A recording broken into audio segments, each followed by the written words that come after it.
Hello everyone, welcome back. Study ম্যাথামেটিক্সে প্রত্যেকে স্বাগত জানিয়ে ক্লাস 6 থেকে chapter 18 page number 217 video part number 44 করব। আজকে আমরা কোর্সে দেখি 18.3 5 নাম্বার অঙ্কটি করব। 4 অঙ্কের ক্ষুদ্রতম ও বৃহত্তম পূর্ণবর্গ সংখ্যা খুঁজি যা 8, 15, 20 ও 25 দিয়ে বিভাজ্য। আর এখানে ক্ষুদ্রতম বলতে ছোট আর বৃহত্তম বলতে বড়। আর পূর্ণবর্গ বলতে যেমন 4 হচ্ছে 2-এর পূর্ণবর্গ, যেমন 2-এর পূর্ণবর্গ 4, এরকম 3-এর পূর্ণবর্গ হচ্ছে 9।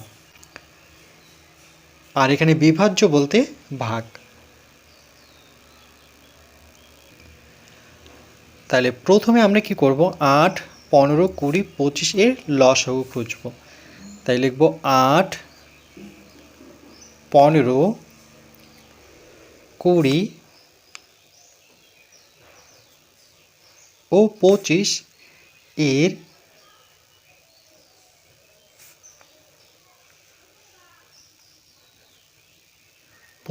এর লসাগু। তাহলে 8, 15, 20, 25। প্রথমে আমরা 2-এর ঘরের নামতা দিয়ে যদি ভাঙি তাহলে 4 দুগুণে 8, 2-এর ঘরের নামতায় 15কে পাওয়া যাচ্ছে না, এই জন্য 15ই লিখব। 2-এর ঘরের নামতায় 20কে পাওয়া যায়, 10 দুগুণে 20, কিন্তু 2-এর ঘরের নামতায় 25কে পাওয়া যায় না, তাহলে 25ই বসবে। এরপর 5-এর ঘরের নামতায় 4কে পাওয়া যায় না, তাহলে 4 যেমন আছে তেমনই রাখি, কিন্তু 5-এর ঘরে নামতা পড়লে 3, 5, 15, 5-এর ঘরে নামতায় 5 দুগুণে 10, 5, 5 এই 5 গুণ করে 25।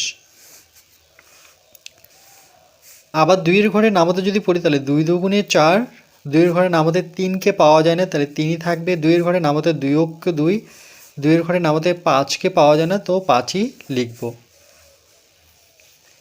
এরপর আবার 2 দিয়ে যদি ভাঙি তাহলে 2 অক্ষ 2, 2-এর ঘরে নামতায় 3কে পাওয়া যায় না, 3ই থাকবে। 2-এর ঘরে নামতায় 1কে পাওয়া যায় না, তাহলে 1ই থাকবে। 2-এর ঘরে নামতায় 5কেও পাওয়া যাচ্ছে না, তাহলে 5 থাকবে।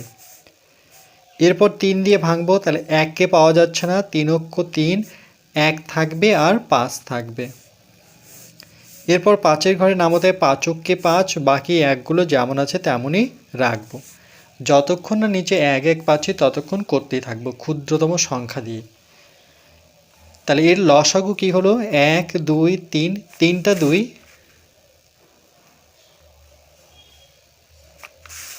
আর 1, 2, দুটো 5 আর এখানে একটাই 3 সমান। তাহলে জোড় সংখ্যক যে সংখ্যাগুলো আছে সেই সংখ্যাগুলো নেব। জোড় সংখ্যক বলতে দুটো সংখ্যা মিলে একই সংখ্যা থাকলে সেটাকে জোড় বলি। তাহলে এখানে 2-এর বর্গ আর এখানে দুটো 5 আছে, তাহলে এটাও জোড়, যেহেতু দুবার আছে 5-এর বর্গ। তাহলে এখানে জোড় 9 সংখ্যা হচ্ছে একটা 2, একটাই আছে 2 আর একটা হচ্ছে 3।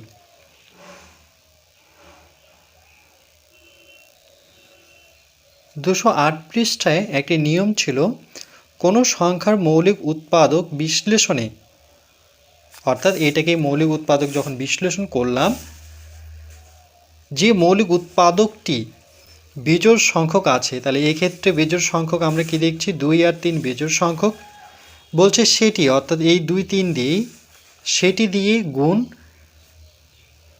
নতুবা ভাগ, দুটো যে কোনো একভাবে গুণ করলে গুণফলটি পূর্ণবর্গ সংখ্যায় পরিণত হয়। যদি ভাগ করে দেখে তাহলে ভাগফলটি পূর্ণবর্গ সংখ্যায় পরিণত হবে।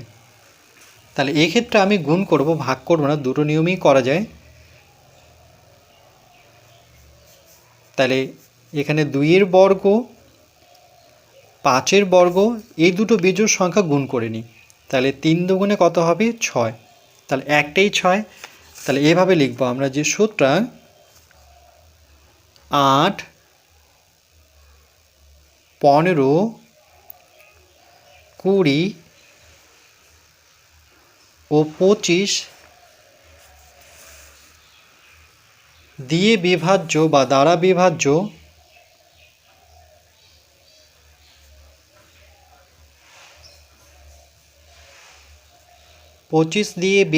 পূর্ণবর্গ সংখ্যা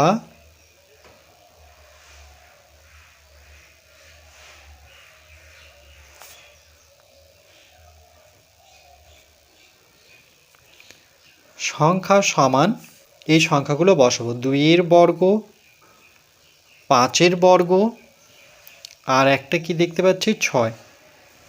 যেহেতু এটাকে পূর্ণ বর্গ করতে হবে তাহলে কত দিয়ে গুণ করতে হবে? যে বেজোড় সংখ্যাটি আছে সেই সংখ্যাটি দিয়ে গুণ।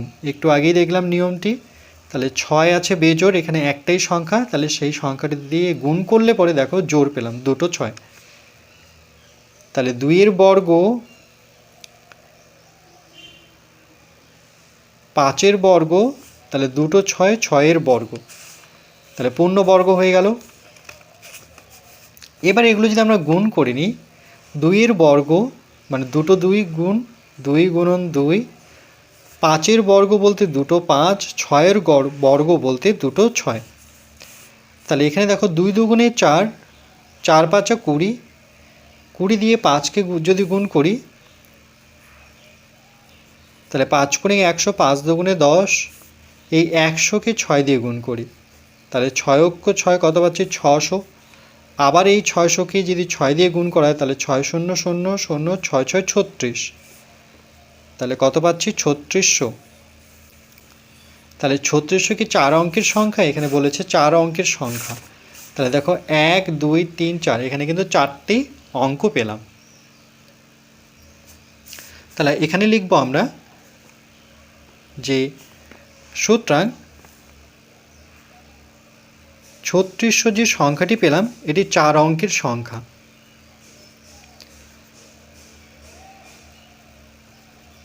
4 অঙ্কের সংখ্যা। এবার এখানে বলেছে যে 4 অঙ্কের ক্ষুদ্রতম ও বৃহত্তম। তাহলে এটা যদি ক্ষুদ্রতম হয়, কেন কি আমরা প্রথমেই 3600 পেয়েছি, তাহলে এটা ক্ষুদ্রতম ধরলাম। এবার বৃহত্তম করার জন্য কি করব? যে দেখো এই যে সংখ্যাগুলো আছে, এই যে 3600 যে সংখ্যাটি আছে এটাকে আমরা পূর্ণবর্গ সংখ্যা দিয়ে যদি গুণ করি তাহলে বৃহত্তম সংখ্যাটি পাওয়া যাবে। তাহলে পূর্ণবর্গ সংখ্যাগুলো কি কি?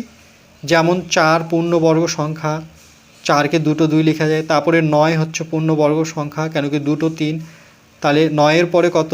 9 পরে হচ্ছে 16 পূর্ণবর্গ, দুটো 4। এরকম দেখো 5 মানে 25 পূর্ণবর্গ, 2 3 4 5, এগুলো প্রত্যেকটি কি পূর্ণবর্গ সংখ্যা। তাহলে সব থেকে ছোট পূর্ণবর্গ সংখ্যা হচ্ছে 4। তো সেটা দিয়ে যদি আমরা গুণ করে দেখি তাহলে দেখি বৃহত্তমটা পাচ্ছি কিনা।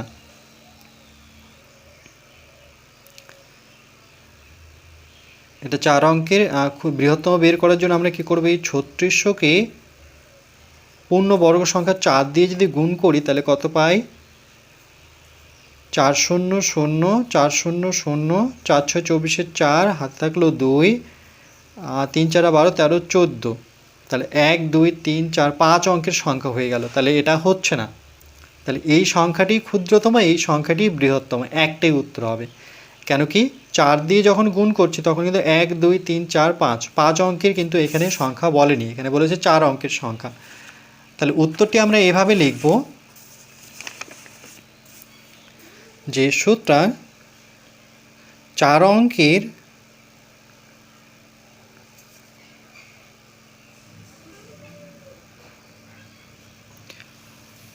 অঙ্কের ক্ষুদ্রতম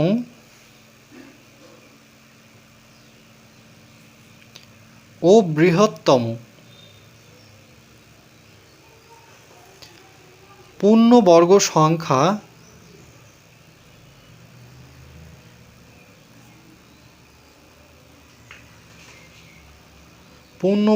সংখ্যা সেটা কত পেলাম? 3600 যা 8 15 20 ও 25 দিয়ে বিভাজ্য। বিভাজ্য মানে ভাগ, মানে এই সংখ্যাগুলো দিয়ে আমরা 3600কে ভাগ করলে প্রত্যেকটা ভাগ কিন্তু মিলে যাবে। এটি আমাদের উত্তর। 4 অঙ্কের ক্ষুদ্রতম বৃহত্তম একটি সংখ্যা, এটাই ক্ষুদ্রতম এটাই বৃহত্তম, সব থেকে বড় এটা, সব থেকে ছোট এটা, কেন কি 4 দিয়ে গুণ করলে সেটা 5 অঙ্কের হয়ে যাচ্ছে। এবার যদি যাচাই করতে চাই, আমাদের অঙ্ক কিন্তু এখান থেকেই কমপ্লিট, বাকিটুকু শুধু জানার জন্য, এই জন্য লিখে দিচ্ছি যাচাই করি। এই কথাটা অর্থ কী, যে বিভাজ্য এই যে সংখ্যাটা আছে 3600 যে পেলাম আমরা, এই সংখ্যাটিকে আমরা যদি 8 দিয়ে ভাগ করি তাহলে 3 আষ্টে 24, 4 আষ্টে 32, 5 আষ্টে 40 বেশি হচ্ছে। কেন কি দেখো এখানে কি করে করতে হয়, কটা সংখ্যা নিব, প্রথমে প্রশ্ন এটা, এখানে একটা সংখ্যা তাহলে এখানে একটা সংখ্যা নিই, কিন্তু 8-এর থেকে 3 তো ছোটো, তাহলে বড় করতে গেলে দুটো সংখ্যা একবারে ধরে নিতে হবে। তাহলে কত হলো 36, 8-এর ঘরে নামতা পড়ে 36 তো মিলবে না, তবে কাছাকাছি আসতে পারে, যেমন 4 আষ্টে 32, 5 বসালে 5 আষ্টে 40, 36-এর নিচে আমরা কখনোই বড় সংখ্যা বসাতে পারবো না, এক হয়তো সমান সংখ্যা বসাতে পারি নতুবা কম, তাহলে এখানে 5 আষ্টে 40 বসাতে পারছি না, তাহলে আমরা 4 আষ্টে 32 বসাতে পারি। এবার বিয়োগ যদি করি তাহলে 6 থেকে 2 বিয়োগ করলে পরে 4, আর এখানে 3 3 মিলে গেল, শূন্য কিন্তু আমরা সংখ্যার সামনে বসাবো না। 8-এর থেকে 4 ছোট, তাহলে বড় করতে গেলে শূন্যটাকে নামাতে হবে।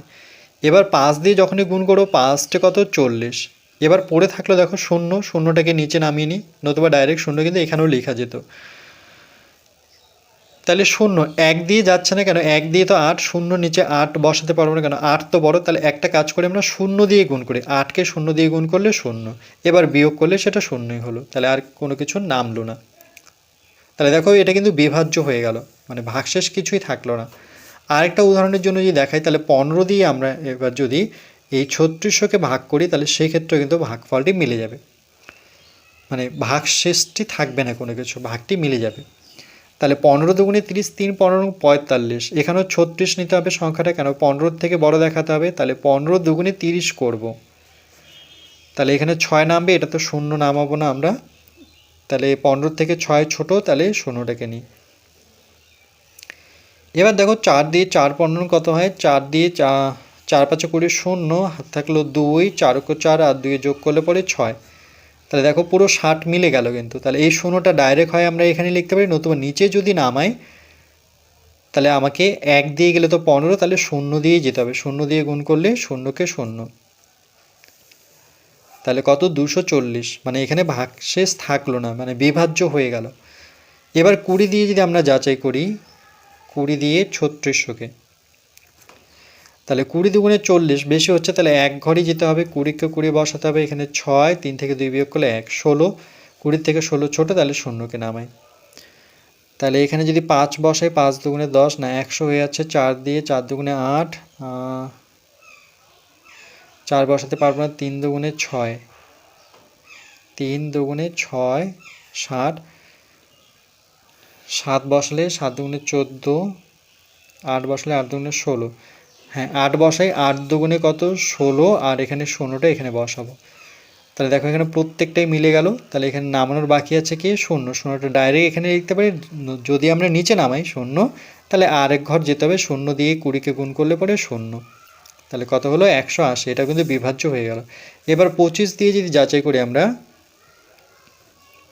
3600কে, তাহলে প্রথমে এক ঘরে যেতে হবে, কেন 25 দুগুণে তো 50, তাহলে 25কে 25, তাহলে 6 থেকে 5 বিয়োগ করলে 1, 3 থেকে 2 বিয়োগ করলে 1, 11, 25-এর থেকে 11 ছোটো, তাহলে শূন্যটাকে নামাবো, তাহলে 4 25 হচ্ছে 100, 5 দিয়ে তো 125 বেশি হচ্ছে, তাহলে শূন্য, এখানে 1 থেকে শূন্য বিয়োগ করলে 1, এবার আবার শূন্য একটা আছে সেটা নামাবো, এবার 4 25 হচ্ছে 100, দেখো এক্ষেত্রে কিন্তু বিভাজ্য হয়ে গেল, কোনো ভাগশেষ পড়ে থাকলো না।